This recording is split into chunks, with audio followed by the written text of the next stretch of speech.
Құрметті тыңдармандар, біз өткен хабарымызда қазақ моншасы және бұлаумен емдеудің тарихы туралы айтқан едік. Ендеше бүгін бұлаумен емдеудің бірнеше түріне тоқталатын боламыз. Қазақ медицинасындағы қойдың қарнымен бұлау жасау әдісі қалай іске асады? Шын мәнінде қойдың қарнымен бұлау жасау жел құздан болатын асқазан ішек жолдарының ауруына, әйелдер ауруына және құяң ауруына қолданылады.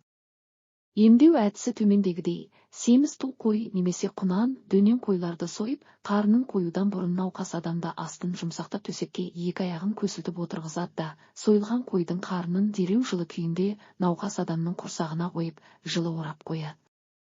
Шамамен жарты сағаттан кейін адамнан ағыл-тегіл тер шығады, адам сүйсінеді, шөлдесе әлсін сусын ішкізеді. 2-3 сағат мөлшерінде қарнның жылуы қайтады. Осы кезде адамды шығарып алып, тазалап жуындырады. Суық тиюден сақтану керек, әрі бойға жылу беретін, тез қорытылатын тағамдар ішкізеді. Бірнеше күн сорпаланып күтінеді. Қазақ медицинасы қойдың қарны арқылы бұлау жасап қана қоймай, қойдың қарнынан шыққан жыны арқылы да бұлау жасаған. Атап айтқанда, қызыл асық буыны, тізе қара жел буынына шалдығып, сырқырап қақсап, мазасызданғанда қой жынымен бұлау әдісін қолданатын болған. Қолдану әдісі төмендегідей: жаңа сойылған қойдың қарнын жынымен үлкен елегеннің ішіне салып, легенге ыстық су құйып, қарынды орнықтырады. Қарынның үстіңгі бетін аяқ сиятындай етіп жарып, екі аяқты жынның ішіне батырады да, жылы оранады. Егер елегендегі су салқындаса, жаңалап су құйып, жүрегі қаққанша шыдап терлейді. Буланудан шыққаннан кейін шыққан терді өздігінен кептіріп, денені жылы сақтайды.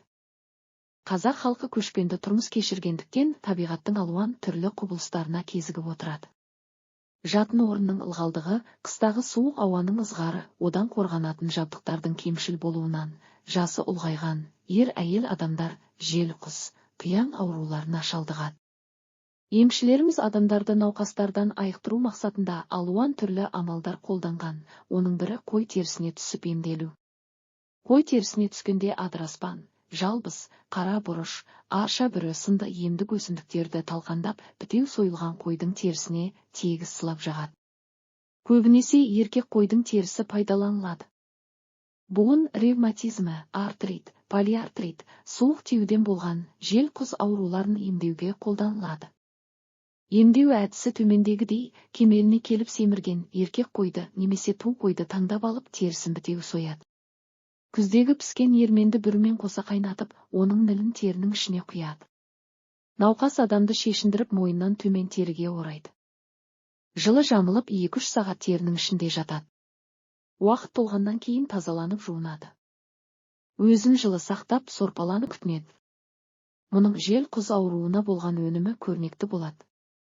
Ауру жағдайына қарай серкеш терісіне де түседі. Әсіресе күзгі тойынған серкеш терісі таңдалады. Жас босанған әйелдердің суық тиюден болған жел құз аурулары немесе суық тигізіп сергей алмауы, қол-аяқ буынының сырқырауы, бас ауруы сынды шықпай қалған шілде тері серкеш терісінен бұлау жасау арқылы емделеді. Жақсы емделгенде ананың тер көздері ашылып, тез сергиді. Мұның барлығы қазақ медицинасы тарихындағы сынақтан өткен емдеу тәсілдері есептеледі. Сіздердің тыңдағандарыңыз көрнекті дәрігер Мақсат Әбдіқадырұлының мұрағат қорынан алынған бұлау мен емделуге қатысты болған бірнеше түрлі әдіс-тәсілдер. Бізбен бірге болсаңыздар, ауруды емдеуге қатысты көптеген әдіс-тәсілдер туралы білетін боласыздар. Ел аман, жұрт тыныш болсын, ағайын.